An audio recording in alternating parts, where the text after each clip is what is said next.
Fit to Love Season 2, Episode 12, Myths and Facts of Gay Weddings. Today's show brought to you by Youthful Essentials Wrinkle Serum. Turn back the hands of time with an antioxidant-rich, all-natural, eco-friendly serum that you can feel good about. Hey, this is Johnny Dumas from EO Fire. Get ready to get physically, emotionally, and spiritually fit with LA's best personal trainer and empowerment strategist, JJ Flazanes. Fit to Love is physical, emotional, and spiritual fitness to achieve the happy life you deserve. From exercise to cooking, relationships, and spirituality, you'll find all the inspiration you need right here with our host, JJ Flazanes. Hello and welcome to Fit to Love Sexy Saturdays. Today's show, Myths and Facts of Gay Weddings. We have Robert Blackmon. His snappy style, attention to detail, and effervescent personality make author and lifestyle expert Robert E. Blackmon the go-to guy for planning and living your perfect life. For more than 2 decades, Robert has designed and organized clients across the globe, including such celebrities as Brooke Shields, B. Arthur, and Judy Tenuta. Growing up an only child in Detroit, Michigan, his mom, Miss Clara, noticed a creative side in him at an early age. She enrolled him in art classes, which clearly contributed to his artistic style. These days, Robert combines all of his talents into helping others experience their life's fullest potential their way. From finding the perfect wedding dress to learning how to live with a messy roommate, Robert helps you find the solutions to living your perfect life. So welcome to the show, Robert. Thank you very much for having me, JJ. You're welcome. Well, you're such a celebrity now in the gay wedding space, right? Because of the Supreme Court ruling for same-sex marriage. Then your book just took off and sold over 12,000 copies? It's been really crazy and it's still climbing. And I can't believe it. As I said, it was the little book that could, and it far has exceeded any of my expectations, not only for myself, from a literary standpoint, but the fact that it resonates with so many people and that people actually can identify with the book and the things within the book. That's the thing that's really gratifying. And the book is The Gay Groom's Guide to Marriage? The Gay Groom's Guide to Planning Your Perfect Wedding Without Losing Your Mind. Awesome. So our topic today is gay weddings. It's really interesting because so far on this whole show, I haven't even talked about weddings. So you're going to cover that. You're going to be the first person to even talk about weddings. And it definitely, with this whole situation and the political timing of all of it, there's confusion. And I've seen some funny videos on Facebook about what a gay wedding isn't and understanding of gay wedding. Have you seen that one with some of those celebrities that I forget who else was in it, but it was a really funny video. And so I did want to reach out because a lot of the audience who's listening to this show, they range in age and demographic, but generally healthy and conscious and community minded are the people that come to the show. There's a bit of spirituality across the board here, people who are at least curious, if not definitely practicing something. So the ideas of weddings and of course gay weddings, I know there's just a lot of confusion for some folks, maybe not some of our listeners, but let's kind of go over some of those maybe funny but fun myths, the top myths of gay weddings. What would you think the first biggest one would be? I think the biggest myth, and I don't know how funny haha they are, but funny interesting they are. The biggest one I think that people think is that same-sex couples or same-sex situations, that they aren't spiritual or religious people. When in fact, people who are entering into a commitment of any kind, they take it extremely seriously, and they come from places of spirituality or religion usually. And I find that the majority want to involve some kind of their spiritual or religious person into the relationship and into the ceremony. I think the reason why people would think it's not religious, obviously, right, is because a lot of religions don't acknowledge same-sex relationships or they have a negative belief about it. So I think that's one of the reasons why some people would think that. Are there certain faiths or religions that you have experienced that are more accepting and promote and that same-sex couples can get married in, like churches or synagogues, or have you experienced what I will say about that is, rather than, and pardon the pun, stating chapter and verse about a particular religious sector, I've found from my travels speaking with different people of different faiths that depending on whatever their beliefs are, things evolve, and it's sort of like that game round robin. You say something to somebody, and by the time it gets back to the circle, they've said something completely different. And so Right. and so what I have found that people can find and have found and extracted things that are based in love in whatever their faith is. And so that's why I believe that they are connected to their faith. Me being a spiritual person and a religious person, but that is definitely another JJ show. I was never torn growing up that my religion was against me. I found actually it was the persons who were preaching said religion to me that it sounded like, well, wait a minute. What you're saying and what you're doing are actually polar opposites. And so I found religion to religion, person to person, who have gone this path have found that whatever faith that they believe in extracts directly from love, despite what some people in that faith say. That's very well said. Yes, I think I know many gay Catholics, Yeah. and I have always been fascinated by that, considering some of the understanding of some of the what the faith might say they are supposed to believe or Yes. things like that. But I think just with anything, if you're searching for love and if it's hypocritical, in my It opinion, is. if Yes. you're teaching to turn the other cheek and to love, and if love is like the bottom line, then it's sort of like take what works for you and ignore the rest. And Right. if you're preaching that things, we should be judging other people, yet on the other hand, you're saying love people, that you really just get to decide, sort of like politics or anything else that's out there, right? You get to decide on what you want to focus on, and you can still believe in God and a higher power and whatever other details go along with the religion you were raised, and then just decide to ignore the rest because you know the truth that doesn't resonate with you, and that to you that's not what the truth is, right? It's very true. As a very young man, I actually was entering into seminary, which very few people actually know. And my spiritual leaders, I felt it my responsibility, sort of going to into that path. I felt it my responsibility to explain, because I was just coming out myself, and I wasn't really fully out, but I felt that it was my responsibility to explain this to them, and they really browbeat me about why my life was so wrong and so bad. And actually it dissuaded me actually from following that path, because I thought, well, if this person and this person believe that, then this is what I'm going to be bombarded with, and how am I ever going to learn in faith if this is what I'm being taught in hate? Yeah, yeah. We probably do need to do a Freedom Friday because there's a much deeper story here that I Absolutely, think people absolutely. would resonate with, Yep. and I've got some stories about that too that aren't necessarily appropriate for Sexy Saturday. So let's get back to Sexy Let's Saturday. get our 60 Saturday back. Let's get our Sexy Saturday back. So myth number one is that that people think they're not spiritual or Yes. religious, and they can be. Yes, and most times they usually do involve some kind of spirituality. Okay. Now, what's another myth? So another myth, and my good pal Lance Bass, I'm name dropping here, from NSYNC. He and his husband got married late last year, and I was actually just in edit with the book, and he was asking me some questions, and he goes, "If one more person asks me who's the bride, who's wearing the dress, I'm gonna kill them." So that is a big myth, that if two men are getting married, that one is inevitably, quote unquote, the bride, or going to be wearing the dress.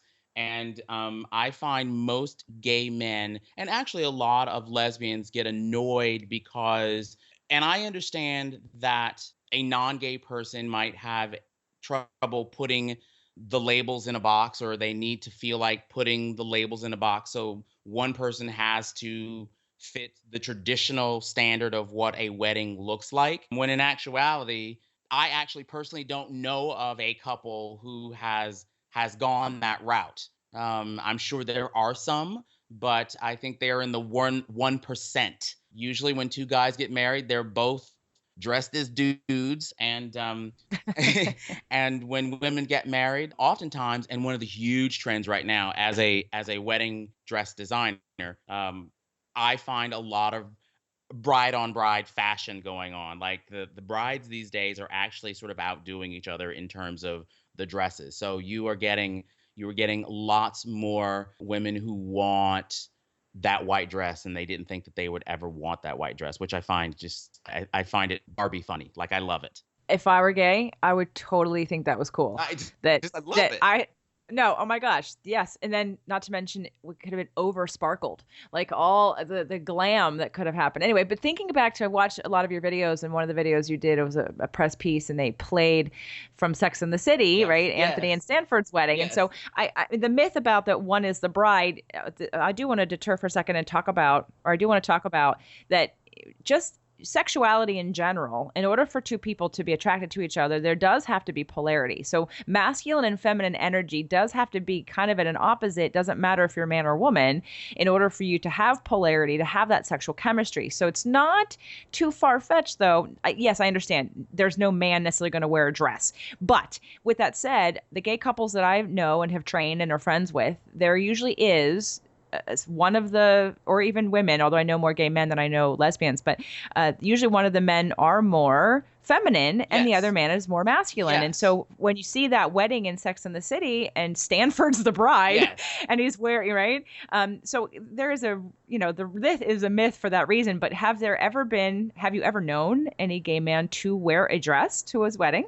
I have not participated in or know of one. I have seen some pictures and stuff, but no. And for the record, I know a lot of gay men who are effeminate or have maybe more feminine qualities than masculine qualities, and several of them have gotten married, but it's not been my experience. But what I find, getting back to what you were saying about the sort of Stanford scenario, is that I find that sexuality, especially when it's same sex couples, I find it, especially if you've been together for quite a while, it's fluid. If you look at Martin and me, Martin is quiet, smoldering, very masculine.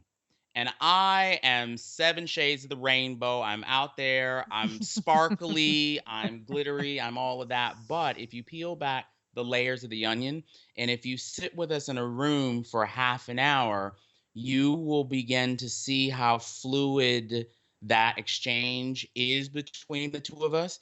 And people really who don't know me, they laugh if they are ever in a room with me for more than 10 minutes, especially if we're someplace where there's sports, because I love hockey. I love any sport there is. I love it. Anything that has to do with most things that are guyish, I love, and it does not fit. There, people are like, I don't get, because you look and dress, but then when I talk to you, it's like, yeah, that's what makes it fun, That's what Well, makes it fun. that's what happens in heterosexual relationships. I mean, I know a lot of women who love sports Right. and whose husbands love to cook. Yeah. Yep. And that the wife does. So yeah, totally. It's not exclusive to same-sex relationships that, there has to be a dominant. I definitely understand the fluidity of that. But I think because of the situation of the wedding, right, and the traditional aspect of that, people automatically probably think, well, who's going to be the more feminine one in that scenario? But I've never heard of a man wearing a dress in his wedding. So Dennis Rodman. I think, well, yeah, Dennis Rodman wore a dress all the time. So other than on the basketball field, or Right. basketball court. So, okay. So then what would be another myth of gay weddings? I think one of them is that they don't take it seriously.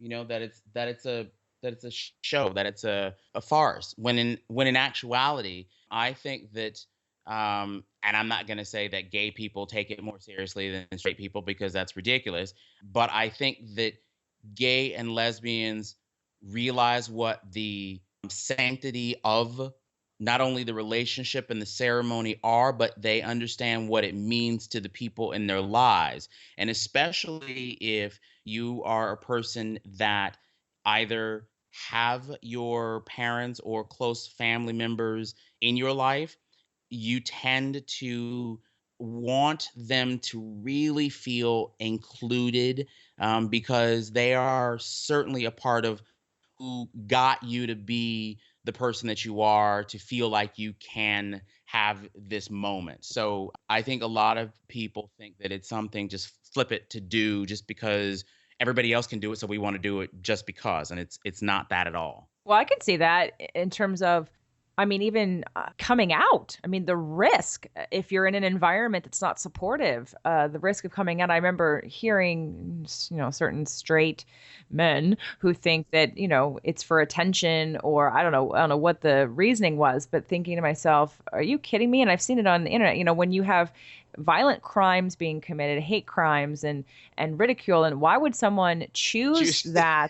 Right? It's like, no, I'm not choosing this, idiot. Yeah. I'm like, Exactly. so to make that next step of a commitment and a ceremony and to involve the families really is a lot more than, I mean, geez, please, people get, married and remarried multiple times. Yes. So divorces happen all the time and nobody blinks an eye, but especially in heterosexual relationships. Yes. So to be under that kind of social pressure or possible negative backlash, Yes.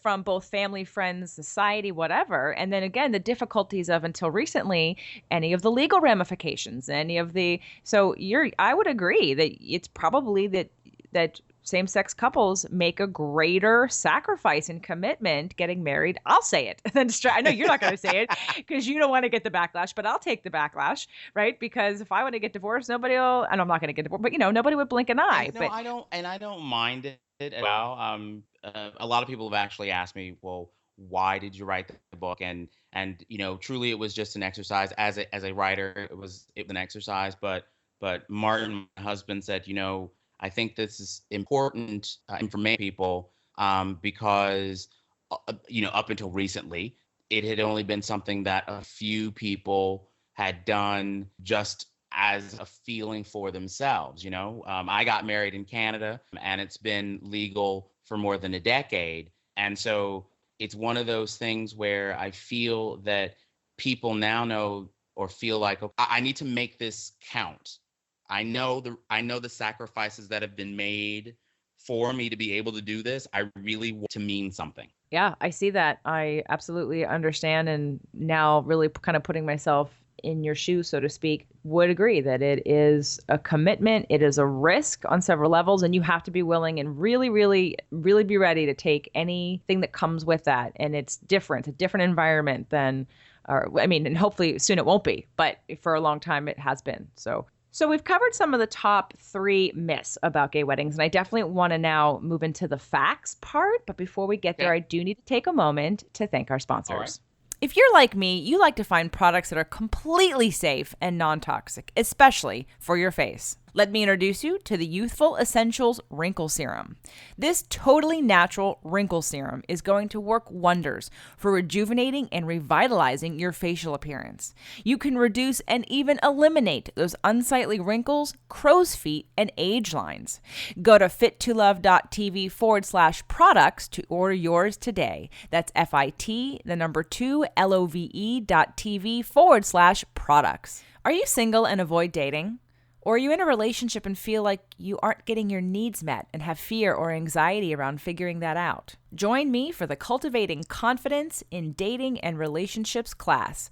You can attend live in person or get the download from the class. Discover the biggest mistake women make with men and men make with women. Learn what your style says about you in the messages that you're sending to others. Learn how to manifest the right partner for you or how to influence your current partner. And uncover the unspoken rules that sabotage our relationships and more. Learn more at fit2love.tv/products. Again, that's FIT2LOVE.tv/products to learn about cultivating confidence in dating and relationships. Okay, Robert, so now we've gone over the myths. Let's talk about some facts of gay weddings. What we think would be the top fact that a lot of us don't know. So for me anyway, the top fact, and this was a fact that I didn't realize the fact when I went through preparing my own, communication while planning your wedding. It is the utmost important thing in a gay or lesbian relationship foundation building. And this is where I will say that this differs from most straight marriages. And I'm not saying that in straight marriages, men don't help or contribute to the ceremony. In fact, it's trending up that men are actually, some straight men are planning the whole thing. Rare, but it is starting to happen. But usually in a traditional wedding scenario, the missus does it all. And the guy shows up and hopefully does not botch his vows. But in a same sex relationship, it is very important for both people to come to the plate at the same time and be on the same playing field, because there are so many variables just because of the nature of their relationship. My husband and I planned our wedding together. I mean, I Nice. probably did a few things, but we wrote our ceremony together. It was one of my favorite parts, and it was one of my favorite parts of the whole wedding. Actually, was our ceremony. So, but I do know, and then his friend planned his whole wedding, or his mother Yeah. planned his whole wedding because his wife had been married before. So it was her second wedding, his first wedding, and so the mom of the groom really did most of the planning. So that's interesting because you'd think. Well, I don't know what I think. I guess I would think whoever's the bigger communicator, but because there's so many similarities, and because of, again, like you said, traditionally, sort of how heterosexual couples do it, there are no rules, right? Right. 'Cause so you have to really go point by You point, do. because No, and there's no there. I found out it was very interesting because I thought I'd do it, right? When we decided to get married in Canada and I realized that it was legal here, I was like, right, all right, I'm having my big Disneyland Cinderella wedding. Yeah, and Martin's like, okay, wait a minute, hold on. I thought it was just gonna be us and, your parents and my sisters. And like, nope, we're doing the whole big thing. And so I started all of these plans and lists and stuff, and he really was like, "Wait a minute. Okay, well, what about what I want?" And I said, "Okay, well, what do you want?" And literally, that's how it started. And it was so nice because not necessarily did I think every idea that he had was the best, but I loved the fact that this very quiet, reserved man really sort of rolled up his sleeves and wanted to be a part of it. And I was like, this is fantastic. So even if I didn't think, yay, that's what I would choose, the fact that it was something that he wanted made it special to me. Because it showed his dedication to you and to the event. Absolutely. And Yeah, that's at just the end of it, he actually got as larger than life as I did in some aspects, although he would deny that, but I have proof. Well, good thing your relationship is strong. You don't need the blackmail. That's right. So, all right. So, what's another fact? Give us fact number 2. Another fact is that going along with the plan or the communication, planning a gay wedding can be even more difficult than a straight wedding because you are dealing again with the religious aspect, possibly work scenarios and family situations.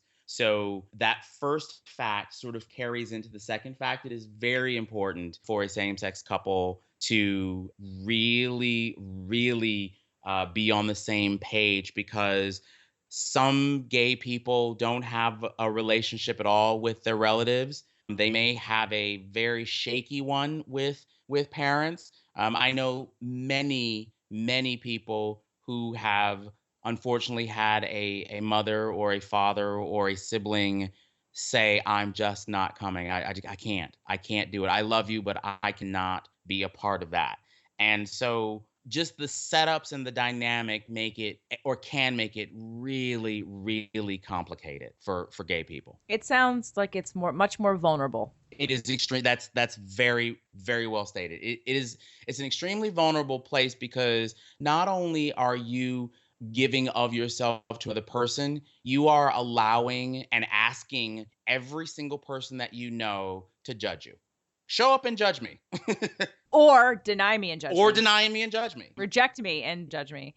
And that's very vulnerable. That's again, goes back to the myth number 3 about gay people not taking it seriously. Well, when it's very different, because it's not just sending out an invitation that you expect someone to look at it and treat it like every other invitation. All of a sudden, you are now open and vulnerable to lots of judgments and criticisms and rejections that are different than the average person. Yeah, very quick story. Both of our families are from the South.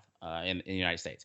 And Martin has this cousin, and her name is Martha, and she is just the Southern belle. She is the sweetest, softest spoken woman, right?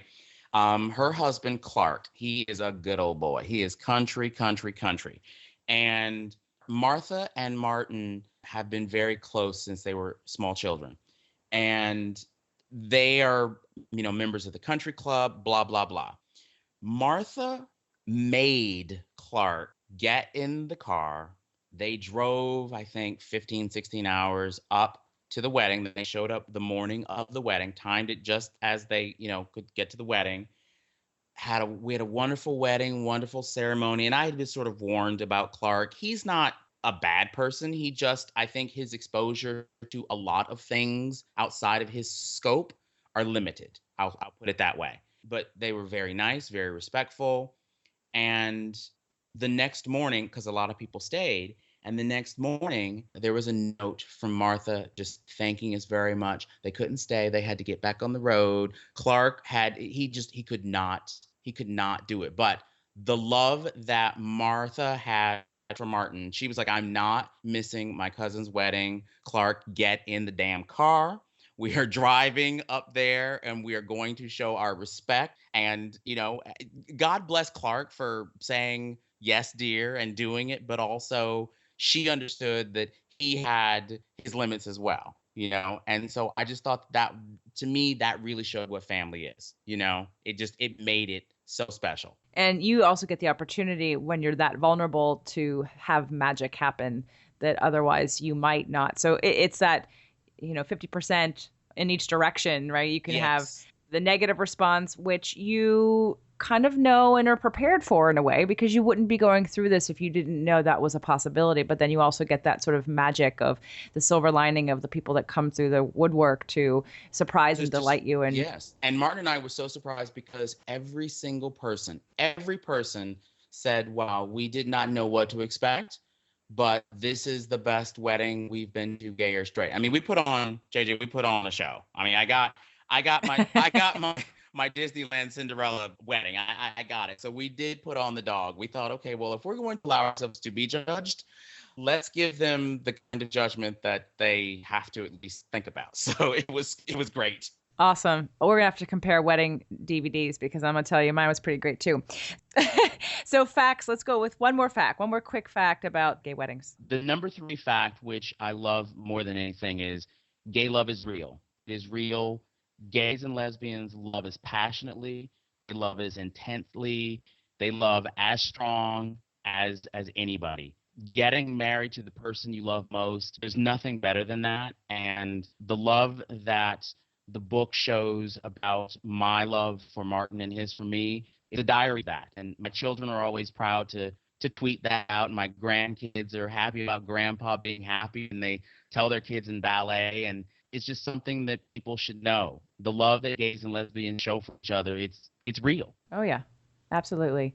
Now, we're running out of time, and I know that you and I could have a couple more conversations about many different things. So I want to make sure people know where to go get your book, where they can recommend your book to people that they know. In fact, I was at a wedding recently, and it was right after the Supreme Court had ruled, and there were a couple gay couples there. And of course, the first question out of my mouth then was, so when are you getting married? Right. And they all had their dates, and they're like, now I don't know where I'm going to go. And so love to be able to refer them. Is gaygroomrobert.com the best place to send them? gaygroomrobert.com, or on Amazon, the Gay Groom's Guide, I Need a Perfect Wedding, it's there. So if you look under Gay Wedding Guides or gaygroomrobert.com, you can get it there. And just to touch base, because people don't know, it's a how-to guide to plan your wedding. It gives you graphs and charts, lists to make and not to forget. And I also add anecdotes about what happened in my own wedding. It's a short read, but I put the things in that you need to know, and you actually write in the book. So 5 years from now, you have a wonderful diary to remember about the experiences that you shared. Awesome. So if you are a gay man and wanting to get married, or lesbian wanting to get married, or if you know somebody, this would be a great gift for them. To make sure to check out gaygroomrobert.com. The link will also be on the show notes for today's show. So come on over to fittolove.tv and you can find out more information and more links for Robert. Robert, thank you so much for being here. Always a pleasure. Thank you, Jada. The Fit to Love podcast show offers you 6 days a week of helpful content to achieve the happy life you deserve.